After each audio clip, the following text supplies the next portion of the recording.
everyone. I know it has been a while, but there's a very good reason for that. Hang on, let me adjust here real quick. Get settled in, get nice and cozy, because I have a little bit of a story for you guys. We're gonna do. This is the Long Dark, by the way. I haven't done a video on it. I've been wanting to, and I just haven't known how. And today I thought I will make a video. This is actually my first video since I moved to Texas from Illinois, and we're gonna name this StoryTime with Lee. Smiley face. Okay, that's nice. Alright, I wonder where it'll put me. I set it on the hardest difficulty. So if you're unfamiliar with this game, The Long Dark is a winter survival game. You're surviving in the northern part of Canada, as if the healthcare system wasn't already trying to kill its citizens enough. There's a massive snowstorm, and a geomagnetic storm. Yeah, it says right there, a mysterious geomagnetic storm has brought your plane crashing down in the northern Canadian wilderness. How long can you survive? This is actually the third time I've tried making this video. Last time I lasted 30 minutes. The first time it was very uneventful. I just kind of wandered around collecting stuff. But there's a very specific reason that I am making this video today before I get into the actual gameplay. Like I said, I moved to Houston in August, and it is now almost October. Halloween's creeping up on us. But right now, if you are unaware, or if you're watching this after a length of time has passed before current events, we are getting hit by Tropical Storm Imelda here, right? Is that how you say it? Imelda? But if you're unaware, so far we've gotten 43 inches of rain. That is almost 4 feet of rain. Holy cow. But then it got me thinking. Is it better to receive a ton of rain or a ton of snow? And with that question, that brings us into the topic of today's video. Obviously, it is a story time. And I'm going to tell you about the time I almost... Well, this is more of like a winter survival story. I don't want to say I almost died. Wait, struggle for life without masters. How's... You read the quote. I didn't see what it was. Alright, where did they drop me? Don't tell me I'm on Timberwolf. Alright, so let's get the harvest in here, otherwise I'll... First off, let's assess the situation. Let's see what we've got. We have... That's it? Oh man, he's gonna freeze. Oh man, I'm screwed. I don't even have matches. Anyway, the point of this video that I should get to is that I wanted to tell you guys the story about last November. Actually, it was November 25th, 2018. This was right after Thanksgiving. It's actually a two-parter to this story. It's mostly what happened to me in the winter of 2018-2019. So there's two parts to this story. Right after Thanksgiving, I spent Thanksgiving with some family in Wisconsin, and with my significant other, Danny. And we just got home, had a bit of a fun run-in with the downstairs neighbors, which is the second part of the story. It's kind of a survival / true crime story. The second part is true crime. Let's see if I can make this climb. Climbing down isn't hard so much as climbing up.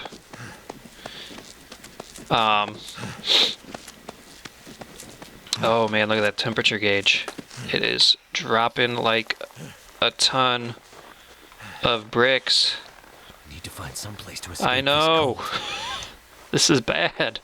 Anyway, so it was right after Thanksgiving. We just got home Saturday, and we got a call that night that a very dear family member to one of us. I'm trying to be vague on this part of the story. Very dear family member was in the hospital. They were in okay condition, but it was bad enough. Lay down for a bit. Okay, I'm trying to tell a story, and you keep interrupting me, my man. You keep cutting me off. All right, confirm. That's better. And we might even crank this down just a smidge. Confirm. All right. back to the story. A very dear family member to one of us was in the hospital, and they were in okay condition, but it was bad enough that we thought it warranted a trip from our apartment in northern Illinois. We'll keep that part vague, to Springfield, which is on a good day, it's about a 3.5 hour drive. Oh, come on. Um, 3.5 hour drive. All right, so do I know where I'm at? Because there's a dock. So we get up the next morning. This was now Sunday. We got the call on Saturday. I think I am in Timberwolf. Yeah, there's the cabin up there. So we drive down to Springfield, knowing full well that there's supposed to be a winter storm coming our way. We thought, okay, no problem. We'll hunker down in our apartment. But, obviously plans changed. And so we drive down there in my little Toyota Corolla. I love that thing, but when it comes to snow and sometimes rain, it's not ideal. It's not very good. So we drive down there. We get there. We see the person in the hospital. We visit with them, and we are glad that we came. But then it gets to like 5 o'clock, and we are like, okay, we need to go because it's starting to snow. They say it's going to be pretty bad. We have to head back north, and it's looking bad up north. So we gotta go. We gotta leave. So we leave. We say goodbye. And mountaineering rope, sewing kit. Is there matches? Please be matches. That is all I want. You're killing me here. Small arms handbook, but I don't have a gun. This game. Oh my gosh. Yeah! Thank you! Search hatch. What is this? I'll take it. Okay. So we've got a place to sleep. We've got all this stuff. Alright, anyway. Let's read the note. I'll let you guys read this while I'm telling the story. Anyway, so we're driving back north, and then we get to about Bloomington, which is like the halfway point, Bloomington, Illinois. We stop for Starbucks, get a hot coffee or a hot chocolate, something like that. And then we get out, and as soon as we get on the interstate, it just starts dumping snow on us. I mean, it's not good. So we're taking our time. We're driving carefully. I was driving. She was kind of directing me. Although really, from Springfield to where we were going, it was pretty straight shot, pretty straightforward. So anyway, we get about, I think we're like an hour away from where our exit was, or we were 45 minutes from the exit, about an hour away from where we were going. And we spin out onto the highway in the median part, the grassy median part. We spin out and we're stuck. We're completely stuck. Snow's coming down, it's cold out. We weren't really prepared, admittedly. We didn't really bring clothes because we're like, yeah, we have to work the next morning. We can't stay. So we're stuck. And so we're trying to call AAA. At first we couldn't find the card, then we found it, and then they told us that, hey, we're not sending anybody. They completely shut down the interstate. Nobody's coming. Okay, that's crazy. We call Illinois State Police. They also are not coming. They've completely shut down the interstate. Nobody is coming to help us. So, we're completely stranded. We've got a little bit of food. We've got like some snacks. We've got hand warmers, a big box of hand warmers. That was nice. And then luckily I had 2 sleeping bags. Oh, what is under this? Yeah. We had 2 sleeping bags. I like to chalk it up to the fact that, you know, I'm an Eagle Scout and I was prepared, but it was probably because we went camping and I was too lazy to take it out of my trunk. So they were just there, which was nice. There was a nice little,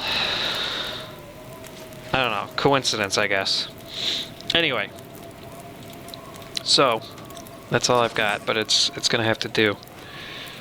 This is gonna be a pain in the butt to try and get firewood. So getting back to the story, we're stuck. We're completely stranded in the middle of this interstate. Cars are coming back. Cars are passing us, but the line seems to steadily get smaller and smaller. Like there's less and less people passing us because, you know, they closed down the interstate. Everybody's getting off the road. And we got completely lucky in the fact that somebody in a Love's service truck, like Love's the truck stop, happened to stop by and say, "Hey, do you guys need me to take you anywhere?" And I looked at him. He's kind of a bigger guy. And I thought, okay, maybe this guy can help us push the car out, because just me trying to push the car out with Danny in the front seat, you know, working the pedals and the steering wheel, it wasn't working. We tried it several times. It wasn't working. We just couldn't get traction to get out. So finally this guy was like, "Sure, I can help you with that." So he and I are pushing on the front of the Corolla. Danny's, you know, cutting the wheel, rocking it, doing everything she can to get us out. Finally, we managed to get the car out. I don't know how, but we managed to get the car out. And I mean, I know how. We pushed on it.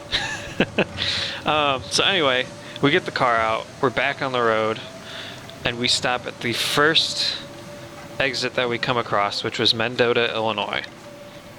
And when we get there, it is completely pitch black. There is nothing electrical was on except for like I think an emergency light was on at McDonald's. So we kind of tapped on the window and we said, "Hey, where, you know, we don't know where we are. We don't know what's going on. Where can we go for the night?" And so they said, "Okay, here's a hotel over here. Why don't you go over there and see if maybe they'll let you in?" And we did. We went in there. It's completely dark. I'm using my phone as a flashlight. And I don't know, it kind of looked like something out of that movie, The Day After Tomorrow. In fact, it kind of was, because it was just an insane amount of snow. In fact, I've got the stats here. Let me pull it up and read it to you. This is from the National Weather Service. The date was November 25th and 26th, 2018. Major early season winter storm. There we go. And this was for Chicago, Illinois. But the official snowfall for Chicago was 8.4 inches observed at Chicago O'Hare International Airport. The official snowfall for Rockford, which is actually where my significant other Danny worked, was 11.7 inches observed at Chicago Rockford International Airport.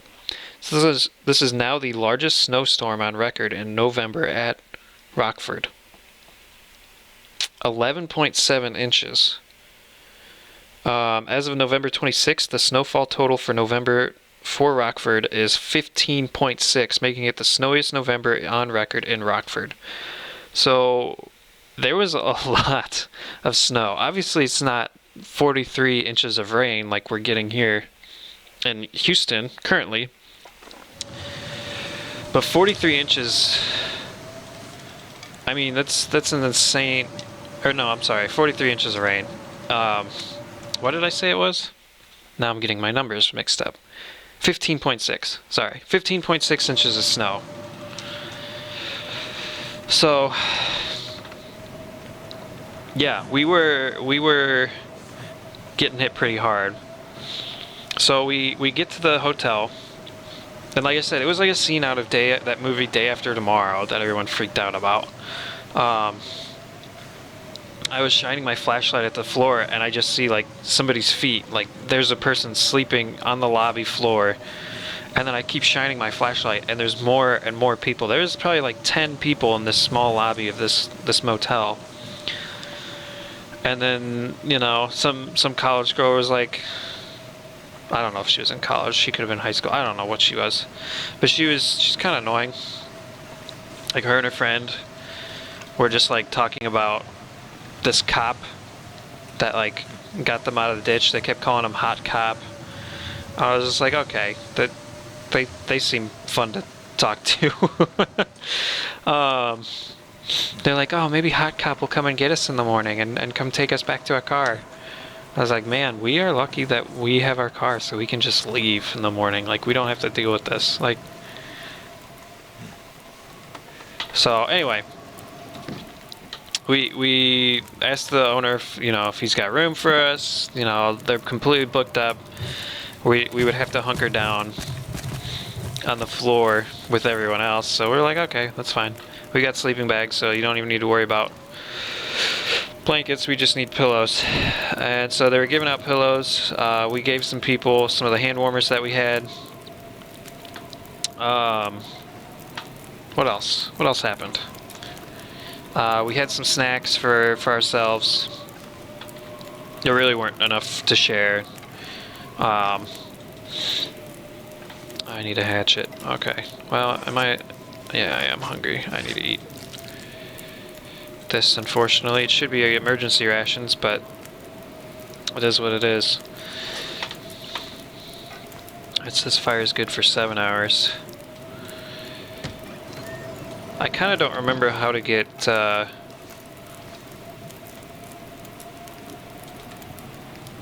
and I've got that to eat too. But I kind of don't remember. There we go. Cook. Water. There we go. Cook. So anyway, we get settled in on the floor of this hotel, and I say to Danny, I'm like, hey, do you have any spare pants by chance? Because I was an idiot and wore jeans, and they got soaked when I was trying to push the car out. Because, you know, she was spraying me with snow. So she was like, well, all I've got are these, like, short shorts. I'm like, that's fine. They're dry. I don't care. Like, I'll wear them. And then it was the middle of the night. I got up to go to the bathroom. And I was like, man, it's pitch black. Nobody's going to notice. And then out of the corner of the room, I hear somebody go, is he even wearing pants? I was like, oh, come on. So somebody definitely saw me wearing like some like short shorts. But hey, you do what you gotta do when it comes to survival. So no, I didn't want to put H to put away, right? H. I just want to check out this fishing cabin. So anyways, next morning we wake up to the sound of snowplows, and ooh. So I decide to if there's a line too, I can actually catch fish. This might actually be a decent survival. No, I'll have to kill a rabbit and make some line, I guess. Because I've got a hook, and if I find sheet metal, I can, or scrap metal, I can. All right, yeah, let's get him back. This snowstorm is bad. I don't even remember where it is. Is it this way? It's this way. That's good to know. I can fish. Anyway, so we wake up. Snowplows are going. We decide, maybe we'll get lucky, and we can make it back. And at this point, we both realize, yeah, we're not gonna make it into work. There's no way. So we text our bosses. We're like, hey, you know, we're not gonna make it. And then as we're starting to get ready, the power kicks back on. So we're like, all right, this is a good sign. Let's just go home. So we leave, and then we slowly make it back. It was like I said, it was like 45 minutes from where we were supposed to get to. And I don't know, it took us at least an hour and a half. Like, it was, we were going really slow.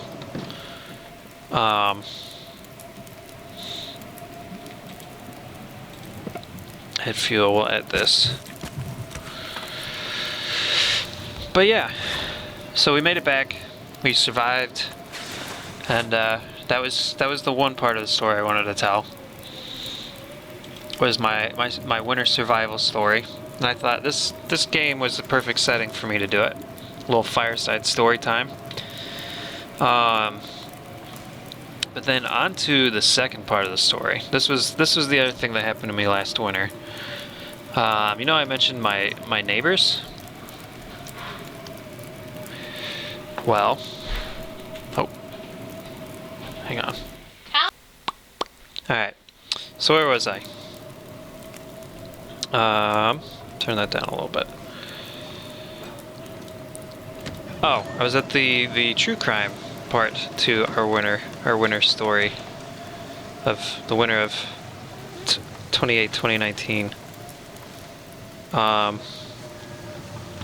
So anyway, I don't know if you guys heard at all, or if you have like a dad that like religiously watches the Weather Channel, or you know, something like that.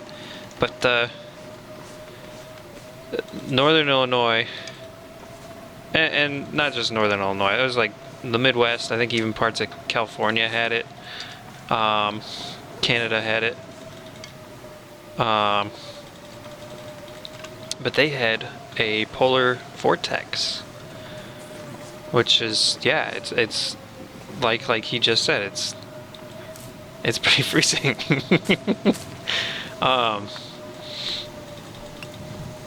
But not only were the temperatures bad, but it was kind of like that November, and that story I told you about was kind of telling for the rest of the winter, because we just kept getting dumped on, you know, and it was bad enough. I was starting up classes at the community college near us, and I think I missed like the first 2 weeks of class because they just kept canceling. They're like, yeah, we got another, like, what, 8 inches of snow, you guys can't come in, so sorry. So it ended up being like 2 weeks after the fact before we even got classes started.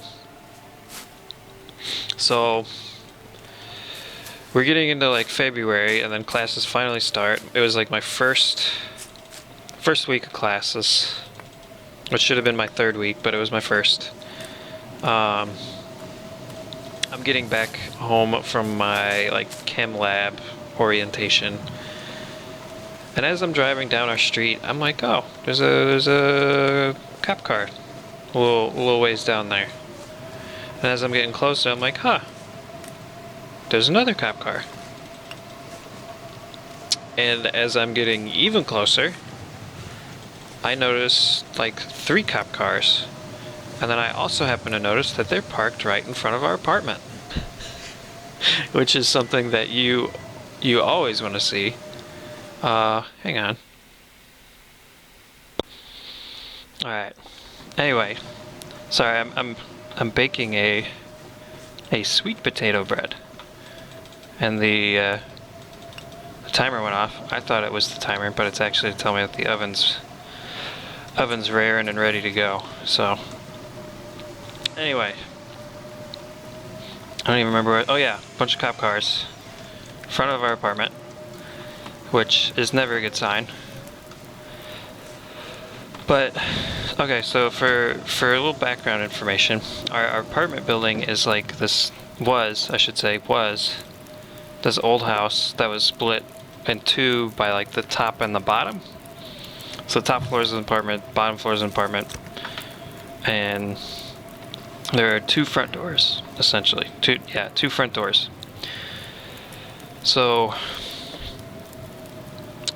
As I'm pulling up to the apartment, and like from where I was coming, our driveway was like the other side of the house, essentially. So if I'm going, I think it's north to south.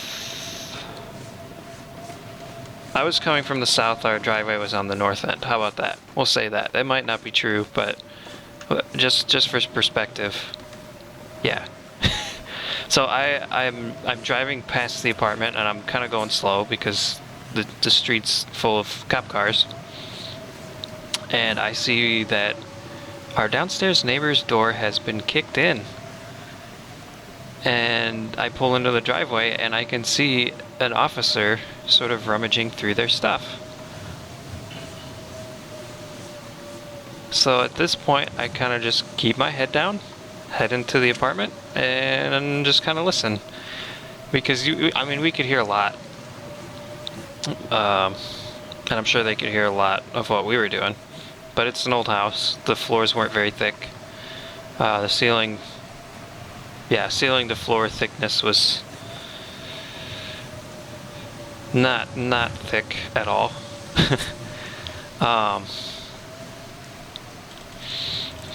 Yeah, so at one point, I'm sitting there listening, and as I'm listening, I'm also watching the front door, or the front of the house, to see what's going on. Because I'm trying not to stay. I'm trying to stay out of the way. I'm also trying to figure out what the heck is going on.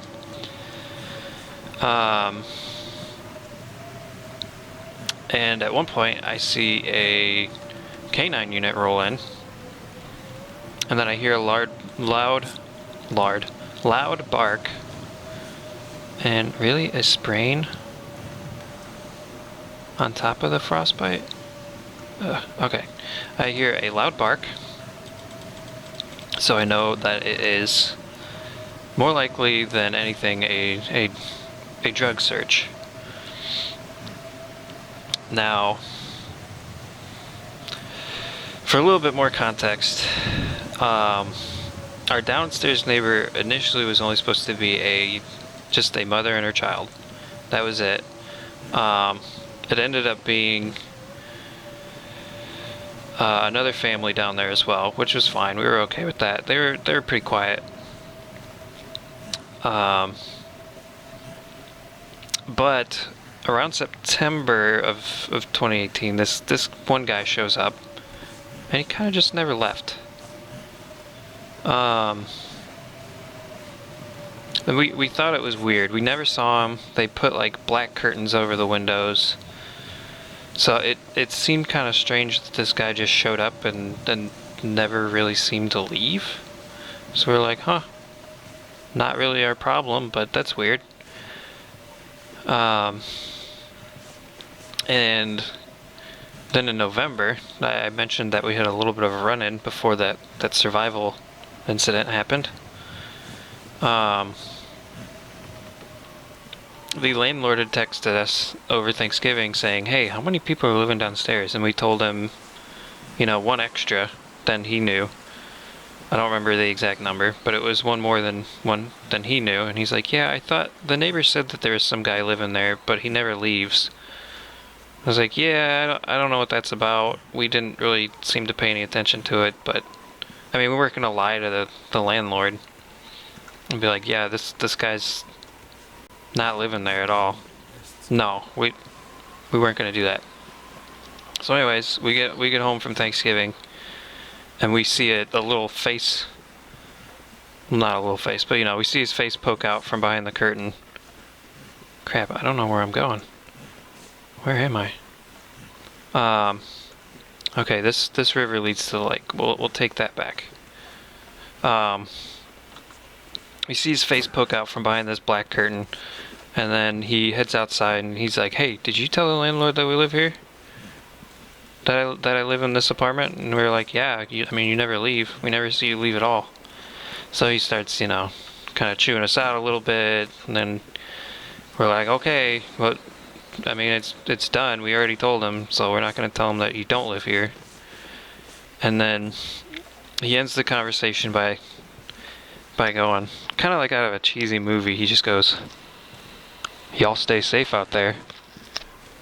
And then we were just like, okay. And as if, he thought we didn't hear him, he said it a second time, and we were like, we heard you. So, needless to say, me watching all of this go down with this guy. Is that a wolf? That is a wolf. Me watching, and it was him. It was the guy. He was, kind of hiding out, essentially. But,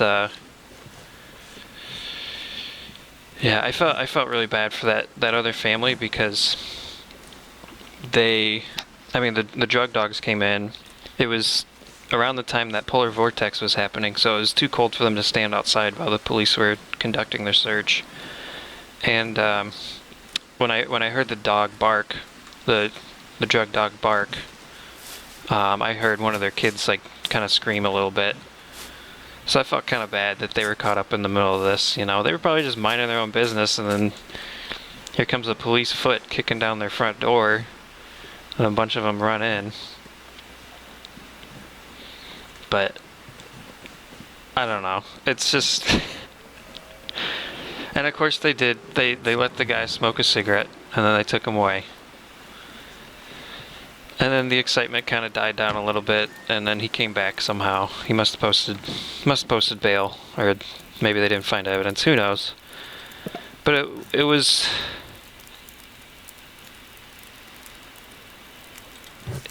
It kind of was just enough that I was like, well, maybe he got what was coming to him. Maybe he didn't. Maybe, you never know somebody's story. But if they're gonna be like a crappy human being to other people, then you kind of feel like a little bit of justice is served when stuff like that happens. So, yeah. And now I'm in Texas, getting rained on. So again, going back to the beginning of this video, all of this rain has got me wondering, well, which is worse? A ton of snow or a ton of rain? Because, the cold aside, yeah, it's nice and warm here. It's like 70-ish, I think, 70 or 80. But, which is, I guess, cold for this area? I don't know. But the nice thing about snow is that when it comes down, you can always move it before it melts, so it doesn't get into your house. So I'm kind of leaning towards, and obviously, if we're comparing apples to apples here, 43 inches of rain is a lot. 43 inches of snow is quite a lot. That's a lot to move. And if you've ever shoveled snow, it's quite the invigorating workout. You work all your core muscles and your glutes. But yeah, I think I'm kind of rambling here. I think I've told my story, and I hope that you guys have enjoyed this video. I've enjoyed making it, this cozy cabin. This, like I said, this is the third time I've made this this video. And I've always played the Long Dark with it, and I died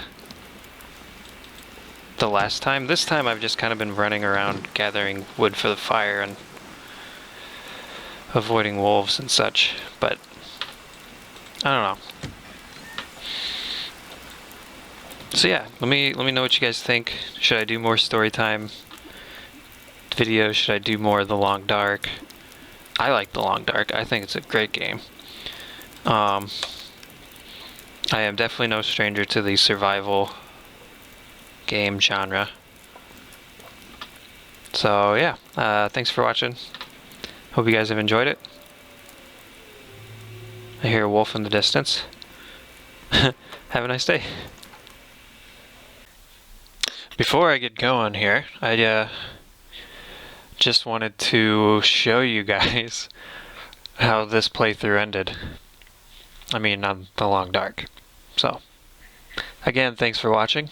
Thanks for joining me here today. And see you on the next one. I hope you enjoy this last little bit. Bye.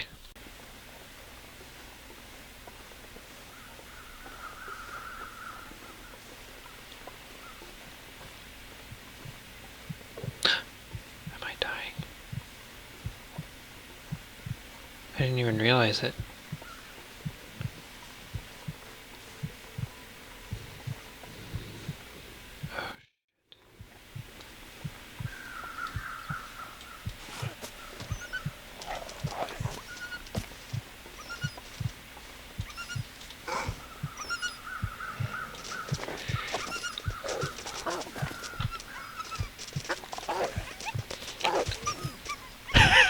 I got him.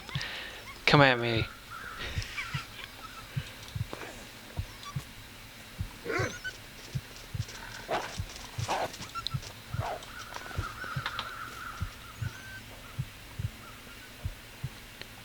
Oh no. Crystal Lake. I made it back. Come on. Come on. Come on.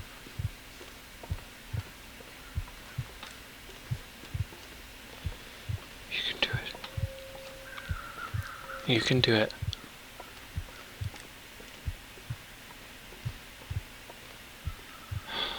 Start a fire. Get him in bed.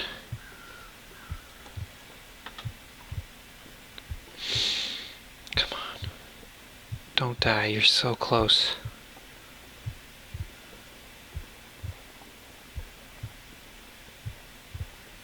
Come on. Ah, freaking branch. I'm gonna die now. Come on. Come on. Come on.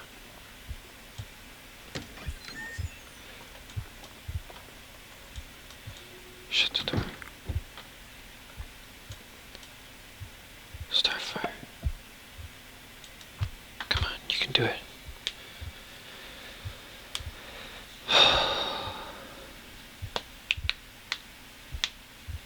Come on.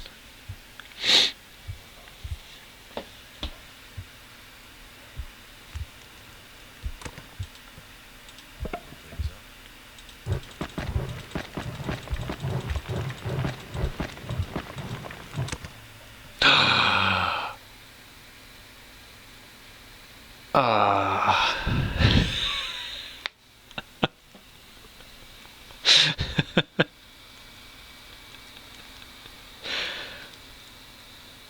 Well, at least I died in the cabin next to a warm fire.